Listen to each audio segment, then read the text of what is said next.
the true aspect of all phenomena. Question. In the Expedient Means chapter of Volume 1 of the Lotus Sutra is the passage, "The true entity of all phenomena can only be understood and shared between Buddhas." This reality consists of the appearance, nature, and their consistency from beginning to end. What does this passage mean? Answer. It means that all beings and their environments in any of the 10 worlds, from hell, at the lowest to Buddhahood at the highest, are, without exception, the manifestations of Myoho-ranga-kyo. Where there is an environment, there is life within it. Myo states, both life and its environment always manifest Myoho-ranga-kyo. He also states, the true entity is invariably revealed in all phenomena, and all phenomena invariably possess the 10 factors. The 10 factors invariably function within the 10 worlds, and the 10 worlds invariably entail both life and its environment. And, both the life and environment of hell exist within the life of the Buddha. On the other hand, the life and environment of the Buddha do not transcend the lives of common mortals. Such precise explanations leave no room for doubt. Thus, all life in the universe is clearly Myoho-ranga-kyo. Even the 2 Buddhas, Shakyamuni and Many Treasures, are the functions of Myoho-ranga-kyo, who appear to bestow its blessings upon humankind. They manifested themselves as the 2 Buddhas and, seated together in the treasure tower, nodded in mutual agreement. No one but Nichiren has ever revealed these teachings. Tintai, Me'olo and Dengyo, knew in their hearts, but did not declare them aloud. There was reason for their silence. The Buddha had not entrusted them with this mission, the time had not yet come, and they had not been the Buddha's disciples from ages past. No one but superior practices, boundless practices and the other leaders of the Bodhisattvas of the earth can appear during the first 500 years of the latter day to spread the law of Myoho-ranga-kyo. Only they are qualified to inscribe the object of worship, which physically manifests the ceremony of the 2 Buddhas seated together in the treasure tower. This is because both the law and the object of worship are the reality of the 3,000 realms in a single moment of life, as revealed in the lifespan chapter of the Essential Teaching.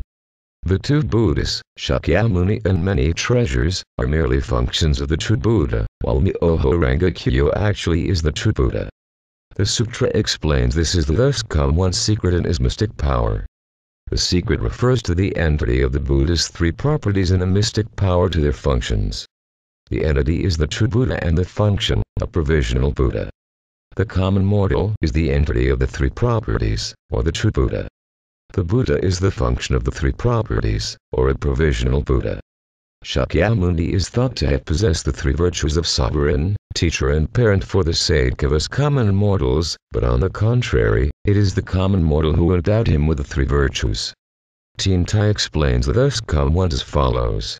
The thus come one is the title of the Buddhas of the 10 directions and 3 existences, of the 2 Buddhas and the 3 Buddhas, and of all the Buddhas, true and provisional. Here the true Buddha is the common mortal, whereas provisional Buddhas means the Buddha. Nevertheless, there is a clear distinction between a Buddha and a common mortal, in that a common mortal is deluded while a Buddha is enlightened. The common mortal fails to realize that he himself possesses both the entity and the function of the Buddha's 3 properties. All phenomena in the sutra refers to the 10 worlds, and the true entity is what permeates the 10 worlds. Reality is another expression for Myoho-ranga-kyo. Hence Myoho-ranga-kyo is manifest in all phenomena. Hell appears hellish. That is the reality of hell. When hunger emerges, the reality of hell is no longer present. A Buddha exhibits the reality of a Buddha, and a common mortal, that of a common mortal. All phenomena are themselves manifestations of Myoho-ranga-kyo.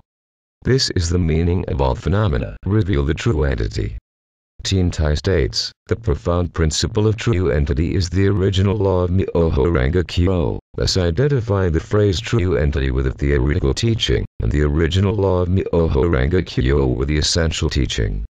You should ponder this passage deep in your heart. Although not worthy of the honor, Nichiren was nevertheless the first to spread the mystic law entrusted to Bodhisattva superior practices for propagation in the latter day of the law. Nichiren was also the first to inscribe the object of devotion, which is the embodiment of the Buddha from the remote past, as revealed in the lifespan chapter of the Essential Teaching, the Many Treasures Buddha, who appeared when the Treasure Tower chapter of the Theoretical Teaching was preached, and the Bodhisattvas of the Earth who emerged with the Emerging from the Earth chapter. No matter how people may hate Nichiren, they cannot alter the fact of his enlightenment. To have exiled Nichiren to this remote island is therefore a sin that can never be expiated, even with the passing of countless kalpas. A passage from the Simile and Parable chapter reads, "Not even a kalpa would be time enough to explain the full gravity of the sin." On the other hand, not even the wisdom of the Buddha can fathom the blessings one will obtain by giving alms to Nichiren and by becoming his disciple. The Medicine King chapter reads, "Not even with the Buddha's wisdom can one measure these benefits." Nichiren alone began to carry out the task of the Bodhisattvas of the earth. He may even be one of them. If Nichiren should be a Bodhisattva of the earth, then so must his disciples. The Teacher of the Law chapter states, "If there is someone, whether man or woman, who secretly teaches to one person even a single phrase of the Lotus Sutra, let it be known that he is the messenger of the Buddha, sent to carry out the Buddha's work." Who else but us can this possibly refer to? When one is praised highly by others, he feels there is no hardship he cannot bear. Such is the courage which springs from words of praise. The devotee born in the latter day of the law who propagates the Lotus Sutra will encounter the three powerful enemies, who will cause him to be exiled and even sentence him to death. Yet, Shakyamuni Buddha will enfold in his robe of mercy those who nonetheless persevere in propagating. All gods will make them offerings, support them with their shoulders and carry them on their backs. They possess supreme good fortune and qualify as leaders of all humankind. Thus extolled by Shakyamuni Buddha, Many Treasures Buddha and all of the other Buddhas and Bodhisattvas, the 7 ranks of heavenly gods and 5 ranks of earthly gods, the mother demon and her 10 daughters, the 4 heavenly kings, Brahma, Shakra, King Amma, the gods of the waters and winds, the gods of the seas and mountains, the thus come one of Arakana, Bodhisattvas universal worthy and Manjushri and the gods of the sun and the moon. Nichiren has been able to endure countless harsh trials. When praised, one does not consider his personal risk, and when criticized, he can recklessly cause his own ruin. Such is the way of common mortals. No matter what, maintain your faith as a devotee of the Lotus Sutra, and forever exert yourself as Nichiren's disciple. If you are the same mind as Nichiren, you must be a Bodhisattva of the earth. And since you are a Bodhisattva of the earth, there is not the slightest doubt that you have been a disciple of the Buddha from the remotest past. The Emerging from the Earth chapter states, "I have taught these people since the remotest past." There should be no discrimination among those who propagate the 5 characters of Myoho Ranga Kyo in the latter day of the law, be they men or women. Were they not Bodhisattvas of the earth, they could not chant the title of the Lotus Sutra. Only I, Nichiren, at first chanted Nam-myoho Ranga Kyo, but then 2, 3 and 100 followers, chanting and teaching others. Likewise, propagation will unfold this way in the future. Doesn't this signify emerging from the earth? At the time of the worldwide propagation, the entire Japanese nation will chant Nam-myoho Ranga Kyo, as surely as an arrow aimed at the earth cannot miss the target. But now you must build your reputation as a devotee of the Lotus Sutra and devote yourself to it. Shakyamuni Buddha and Many Treasures Buddha, seated in the treasure tower in the air, surrounded by all other Buddhas and Bodhisattvas, nodded in agreement. What they decided upon was solely for the perpetuation of the true law throughout the latter day. Many Treasures Buddha had offered Shakyamuni Buddha a place beside him, and when they unfurled the banner of Myoho Ranga Kyo, the 2 leaders of the entire multitude made their decision together. Could there have been anything false in their decision? Their ultimate purpose in meeting was to provide a way for all of us ordinary people to attain Buddhahood. Although I was not at that ceremony, in looking at the sutra, this is crystal clear. On the other hand, I may have been at this ceremony, but since I am a common mortal, it is beyond my power to know the past. There is no doubt, however, that in the present life I am the devotee of the Lotus Sutra, and that in the future I will therefore reach the seat of enlightenment. Judging the past from this point of view, I must have been at this ceremony in the air.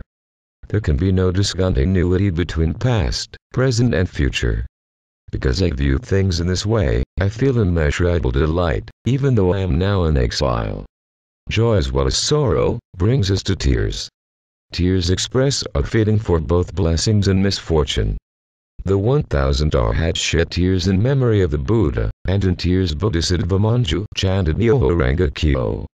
From among those 1000 Arhats, the Venerable Ananda replied in tears, "Thus I heard." Thereupon, the tears of all the others fell, wetting their inkstones, and they wrote Myoho Ranga Kyo, followed by "Thus I heard." I, Nichiren, now feel exactly as they did. I am now in exile because I spread the teaching of Myoho Ranga Kyo. I spread this teaching because I, too, heard thus. Shakyamuni Buddha and many treasure Buddha left Myoho Ranga Kyo for the Japanese and all people in the future. I cannot hold back my tears when I think of the great persecution confronting me now, or when I think of the joy of attaining Buddhahood in the future. Birds cry, but never shed tears. I, Nichiren, do not cry, but my tears flow ceaselessly. I shed my tears not for worldly affairs, but solely for the sake of the Lotus Sutra. So indeed, they must be tears of Amrita. The Nirvana Sutra states, while the tears one shed throughout his many existences on the death of his parents, brothers, sisters, wives, children and followers may surpass the quantity of water in all the seas, he weeps not a drop for Buddhism. One becomes a votary of the Lotus Sutra by virtue of his practice in past existences. It is karmic relationships that determine which among so many of the same kind of trees are made into images of Buddha. It is also because of karma that some Buddhists are born as provisional ones. In this letter, I have written my most important teachings. Grasp their meaning and make them part of your life. Believe in the Gohonzon, the supreme object of worship in the world. Forge strong faith and receive the protection of Shakyamuni, many treasures and all the other Buddhas.